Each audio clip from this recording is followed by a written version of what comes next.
हरिओम। दोस्तों, एक बार की बात है कि एक साधक ने एक महात्मा जी के पास आकर निवेदन किया कि वह उसे शिष्य के रूप में स्वीकार कर लें। महात्मा जी बड़ी आसानी से किसी को शिष्य की तरह स्वीकार नहीं करते थे, लेकिन उस साधक ने बहुत निवेदन किया तो गुरुजी ने उन्हें एक शिष्य की तरह स्वीकार किया। वह शिष्य आश्रम में रहने लगा और धीमे धीमे शिष्य के वहाँ रहते रहते गुरुजी को धीमे धीमे शिष्य का परिचय होने लगा। उन्हें यह दिखाई पड़ा, यद्यपि यह साधक मन में बहुत कुछ सीखने की इच्छा रखता है, लेकिन उसकी एक बहुत बड़ी समस्या है कि वह शरीर से आलसी और स्वभाव से दीर्घसूत्री था। कई बार वह अपने अध्ययन के प्रति, कई बार सेवा के प्रति आलसी दिखाई पड़ता और काम को टालता रहता। उसकी इच्छा तो होती थी कि उसे सेवा करनी है, लेकिन स्वभाववशात वह कार्य को सदैव आगे टाल देता और अध्ययन के प्रति भी उनकी मनमर्जी दिखाई पड़ती थी। कभी अध्ययन करने का मन है तो कर लिया और अध्ययन करने का कभी मन नहीं है तो नहीं भी किया। गुरुजी भी उसके इस टाल मटोल की आदत से और आलसीपने से परिचित हो गए थे। इसीलिए वे कई बार उसे सजग करते, कई बार उसे शिक्षा देते और कहते कि कल करे सो आज कर, आज करे सो अब, पल में परलय होएगी फिर करेगा कब। लेकिन शिष्य था कि उल्टी ही गंगा बहाता था। उसका तो यही अंदाज दिखाई पड़ता कि आज करे सो कल कर, कल करे सो परसों, इतनी भी क्या जल्दी है जब जीना है हमको बरसों। धीमे धीमे गुरु महाराज को यह दिखाई देने लगा कि यह शिष्य प्रेम की भाषा नहीं समझ रहा है, अब कुछ और ही तरकीब लगानी पड़ेगी। वह अपने मन में यही विचार करते कि कहीं यह शिष्य अपने आलस्य, अपने प्रमाद और अतपस्विता के कारण कहीं जीवन के संग्राम में पराजित न हो जाए। अगर ऐसा ही रहा तो वह जो भी लक्ष्य रखेगा उसे कभी प्राप्त नहीं कर पाएगा।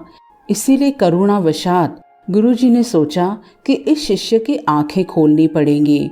आलस्य में व्यक्ति को अकर्मण्य बनाने का पूरा सामर्थ्य होता है। ऐसा व्यक्ति बिना परिश्रम के ही फल उपभोग की कामना करता है।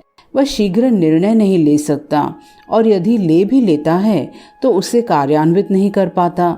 यहाँ तक कि अपने आसपास के लोगों के प्रति भी संवेदनशील और सजग नहीं रहता है और ना ही भाग्य के द्वारा प्रदत्त सुअवसरों का लाभ ले पाता है। इसीलिए गुरु महाराज ने मन ही मन अपने इस शिष्य के कल्याण के लिए एक योजना बनाई।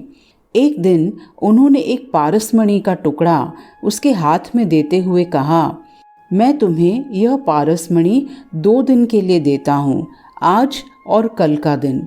कल शाम सूर्यास्त होने से पहले मैं तुमसे यह पारसमणि ले लूँगा। इस पारसमणि को तुम किसी भी लोहे की वस्तु के ऊपर अच्छे से घर्षण करोगे तो वह लोहा सोना बन जाएगा। लेकिन याद रखना, इससे पारसमणि से बहुत ही अच्छी तरह परिश्रम से लोहे के ऊपर घर्षण करना है।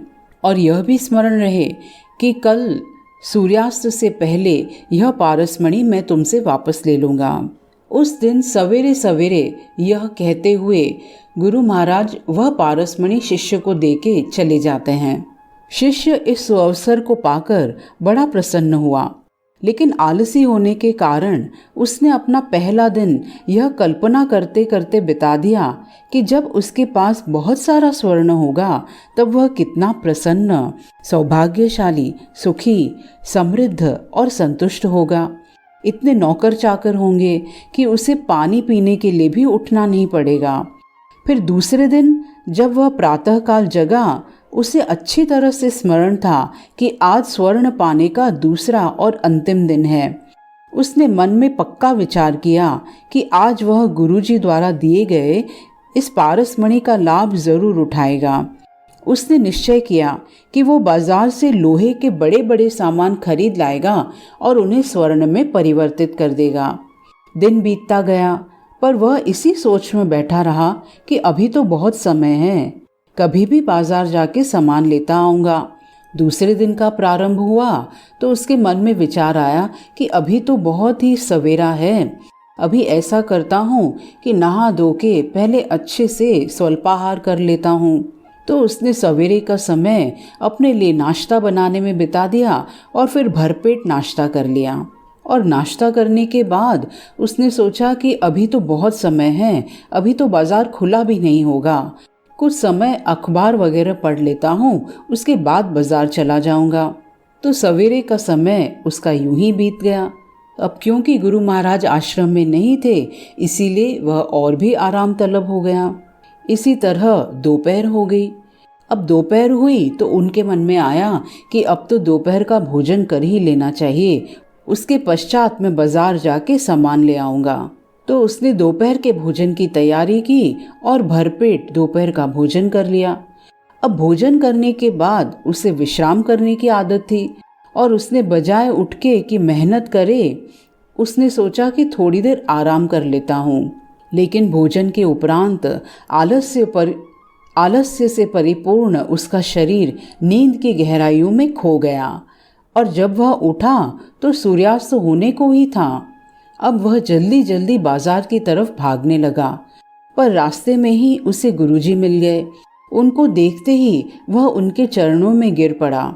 उस पारसमणि को एक दिन और अपने पास रखने के लिए याचना करने लगा, लेकिन गुरुजी नहीं माने और उस शिष्य का धनी होने का सपना चूर चूर हो गया। पर इस घटना की वजह से इतना बड़ा सुअवसर खोने पर शिष्य को बहुत पश्चाताप हुआ। वह मन में यही सोचते हुए पछताने लगा कि ईश्वर ने उसे इतना सुंदर सुअवसर प्रदान किया था कि वह अपने जीवन की काया पलट सकता था, लेकिन अपने आलस्य, अपने प्रमाद और अतपस्विता के कारण उसने यह सुअवसर गंवा दिया। मित्रों, यह हम सबके जीवन की सच्चाई है। हम सब के पास ईश्वर के द्वारा दी हुई एक पारसमणि है और वह है हमारा जीवन, हमारा सामर्थ्यवान शरीर, हमारा संवेदनशील मन और विचार के सामर्थ्य से युक्त एक अद्भुत बुद्धि। यही हमारा पारसमणि है। इसके साथ ही हम जीवन में जो कुछ चाहे प्राप्त कर सकते हैं। हम जिस चीज को छू लें, अपने परिश्रम, अपने पुरुषार्थ और कठोर मेहनत से हम लोहे को भी सोना बना सकते हैं। लेकिन कई बार हम अपने ही आलस्य और प्रमाद की वजह से, अपने ही टाल मटोल करने की आदत की वजह से जो हमको सुअवसर प्राप्त होता है उसको हम खो देते हैं। हमको जीवन में गुरु की कृपा प्राप्त होती है, अच्छा परिवार मिलता है, अच्छे मित्र होते हैं, अच्छे संयोग होते हैं, उचित साधन प्राप्त होते हैं, लेकिन प्रमादी व्यक्ति इनकी कीमत नहीं समझता है। सौभाग्यवश उसे जो प्राप्त हुआ है वह उसकी बेकदरी कर देता है और हमको यह प्राप्त अद्भुत पारसमणि जो हमारा जीवन है, हमारा शरीर है, मन है, बुद्धि है, अवसर हैं, ये सब हम खो देते हैं। यह दृष्टांत बहुत ही सरल है, लेकिन हम सब के जीवन का एक कटु सत्य है। इसीलिए यदि हम अपने जीवन में ज्ञानवान, धर्मनिष्ठ, सफल, सुखी, भाग्यशाली, धनी अथवा जीवन में कोई महान कार्य करना चाहते हैं तो हमको अवश्य ही आलस्य और दीर्घ सूत्रता को त्याग देना चाहिए। अपने अंदर स्फूर्ति, शारीरिक तपस्विता, संवेदनशीलता, विवेक और सतत जागरूकता जैसे गुणों को विकसित करना चाहिए।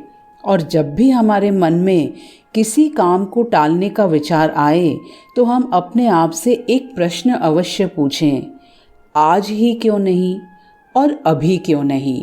दोस्तों, आपने यह कहावत तो सुनी होगी, Yesterday is the past, tomorrow is the future, but today is a gift.